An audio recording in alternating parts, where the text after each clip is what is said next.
BJP NDA Keralam के talent के साथ न्याय करके रहेगी। यहां इन्वेस्टमेंट का बेहतर माहौल बनाया जाएगा। Corruption, red tape, land mafia, हड़ताल माफिया, ऐसी हर रुकावट को बीजेपी एनडीए सरकार दूर करेगी।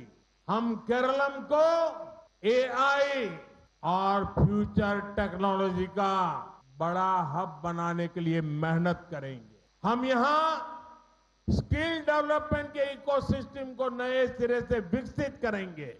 സുഹൃത്തുക്കളെ, ബി.ജെ.പി. എൻ.ഡി.എ നേതൃത്വത്തിൽ ഒരു സർക്കാർ കേരളത്തിലുണ്ടായാൽ കേരളത്തിലെ യുവാക്കളായ പ്രതിഭകളായ യുവാക്കളോട് നീതി പുലർത്തുമെന്ന കാര്യം ഞാൻ നിങ്ങൾക്ക് ഉറപ്പു നൽകുകയാണ്. ഇവിടെ നിക്ഷേപം വരാനുള്ള അന്തരീക്ഷം ഞങ്ങൾ ഉണ്ടാക്കും. വികസനത്തെ തടസ്സപ്പെടുത്തുന്ന അഴിമതി, ചുവപ്പുനാട, ഭൂമാഫിയ, ഹർത്താൽ മാഫിയ എന്നിവയെല്ലാം എൻ.ഡി.എ സർക്കാർ തുടച്ചു നീക്കും. എ.ഐ അടക്കമുള്ള ഭാവി സാങ്കേതിക വിദ്യകളുടെ കേന്ദ്രമായി ഞങ്ങൾ കേരളത്തെ മാറ്റും. ഈ കേരളത്തിലെ പ്രതിഭകൾ, അവരുടെ കഴിവുകൾ പ്രോത്സാഹിപ്പിക്കപ്പെടുന്ന അന്തരീക്ഷം കേരളത്തിൽ ഉണ്ടാക്കും.